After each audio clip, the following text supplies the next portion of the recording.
Jai Jawan, Jai Kisan. But what about Vigyan? Guys, today in this video, we gonna talk about why ISRO scientist is not getting what it deserves.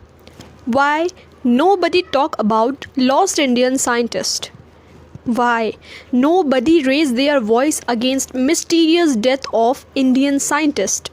Why? A big question and all the queries is still unanswerable. Why? First of all, I wanna ask, do you know who was the first country who discovered water on the surface of moon? Do you know who was the first country who reached Mars on its first attempt? Can you answer these questions? It's not USA, UK and Israel. Who was it? I feel very proud to say yes, it was India.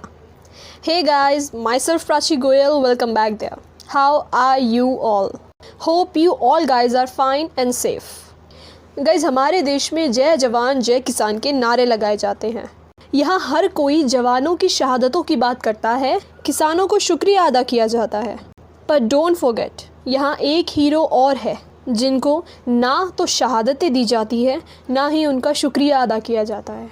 पर फिर भी वो सिर्फ हमारे India का नाम बढ़ाने के लिए दिन पर दिन ऐसे कारनामे करते हैं जिनमें उनकी मौत भी हो जाती है, पर उनकी कोई बात भी नहीं करता।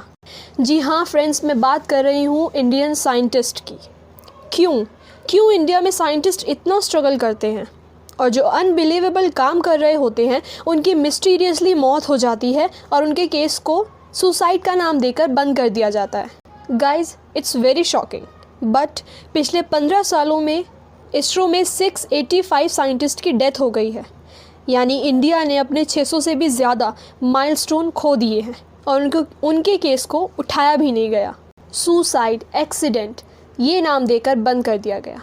आखिर क्यों आज मोस्टली हर किसी के मुंह पर as a first preference NASA का ही नाम रहता है? इस वीडियो को स्टार्ट करते हैं इसरो की सक्सेसफुल जर्नी को देखते हुए। So let's get started. ISRO यानी Indian space research organisation stablish in India on 15 अगस्त 1969। गाइस, वो इसरो ही थी जो साइकिल बैलगाड़ी में रखकर अपनी लैब को शुरू करने के लिए सैटेलाइट्स और रॉकेट थोड़ा सामान इंडिया में लाती थी ताकि वो अपनी लैब को स्टार्ट कर सके। पर जिस पर हर कोई हम पर हंसता था कि वाह, साइकिल से स्पेस में जाओगे क्या? और गाइस, वो इसरो ही था जिसने एक साथ 104 सैटेलाइट सक्सेसफुली स्पेस में लॉन्च करके सबका मुंह बंद कर दिया, सबको हक्का बक्का कर दिया। जब इंडिया में साइकिल पर रॉकेट और बैलगाड़ी पर सैटेलाइट आ रहे थे, तभी हमारी सरकार यानी इंदिरा गांधी का बर्थडे एरोप्लेन में सेलिब्रेट किया जा रहा था, जो कि वर्ल्ड वाइड कंट्रोवर्सी का एक बड़ा मुद्दा बन गया और हम इस पर अपनी फ्यूचर वीडियो में ज़रूर बात करेंगे। इसरो के दिन पर दिन हो रहे एडवांसमेंट से हर कोई खुश नहीं था। इसरो को नीचे खींचने के लिए बद से बदतर प्लान बनाए जाने लगे। ये बात है 1992 की। इंडिया ने रशिया के साथ एक एग्रीमेंट किया जिसमें उन्होंने डील करी transfer of technology to develop cryogenic fuel based engine for ₹235 crore. But ये डील सिर्फ साइन पर ही रह गई, क्योंकि जैसे ही इस एग्रीमेंट की खबर US president George W.H. Bush को लगी, उन्होंने रशिया को एक लेटर लिखा जिसमें उन्होंने ये साफ कहा, अगर ये डील रशिया से इंडिया में ट्रांसफ़र होती है तो रशिया को 5 क्लब से निकाल दिया जाएगा। इस धमकी के चलते रशिया ने अपने कदम पीछे हटा लिए। पर इसरो रुकने वालों में से कहाँ था, क्योंकि कहते हैं ना, लहरों से डरकर नौका पार नहीं होती, कोशिश करने वालों की कभी हार नहीं होती। फिर क्या था, इसरो ने CE-20 बना दिया जो कि लिक्विड प्रपोल्जन पर काम करता है। और अगर आपको CE-20 के बारे में और ज़्यादा नज़दीकी से जानना है तो मैंने लिंक डिस्क्रिप्शन पे दिया है, आप वहाँ से पढ़ सकते हैं। बट बेसिकली ये क्रायोजेनिक फ्यूल बेस्ड इंजन के सब्स्टिट्यूशन में इंडिया ने बना दिया था। ऐसे अनगिनत रुकावटों को पार करते हुए इसरो आगे बढ़ा, पर रुका नहीं। पर कहते हैं ना, जो सक्सेस की सीढ़ियाँ चढ़ रहा होता है उसको नीचे खींचने वाले बहुत होते हैं। अब मैं आपको कहानी सुनाने वाली हूँ नंबी नारायण की, जिन्होंने हाल ही में Padma Bhushan and 3rd highest civilian का अवार्ड अपने नाम किया, जो एरियोस्पेस इंजीनियर है एंड इसरो में साइंटिस्ट हैं। और इन पर जल्द ही बॉलीवुड पर एक मूवी भी आने वाली है। पर इनके साथ ऐसा हुआ क्या, आइए जानते हैं। ये बात है 1994 की।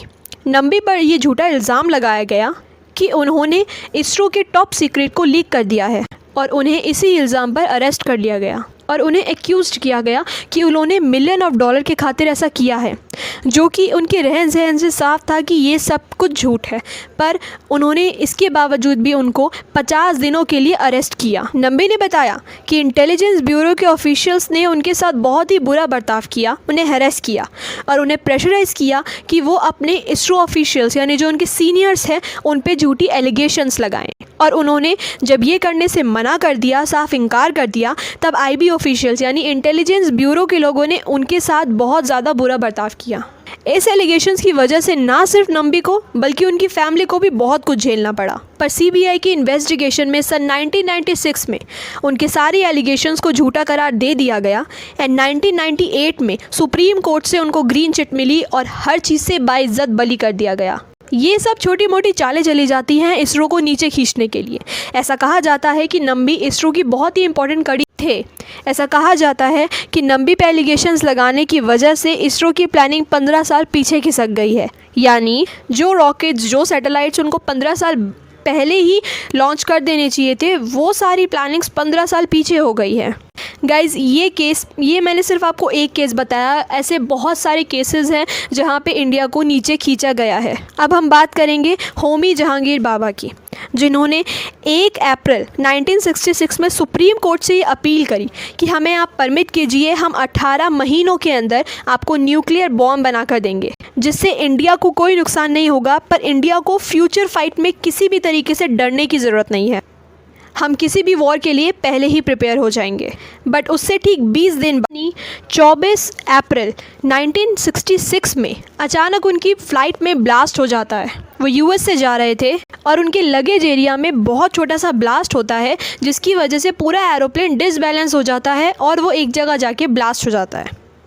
एंड एक्सीडेंट का नाम देख के case close. But now the thing is, वो लगेज एरिया में ब्लास्ट हुआ कैसे। अब हम बात करेंगे विक्रमा साराभाई की, जिनको अंतरिक्ष विज्ञान के जन्मदाता भी कहा जाता है। पर अचानक से 1971 दिसंबर में उनकी मिस्टीरियसली डेथ हो जाती है और केस को क्लोज कर दिया जाता है सुसाइड का नाम देकर। ऐसे ही 2 यंग साइंटिस्ट और थे, के जोशी एंड आशीष।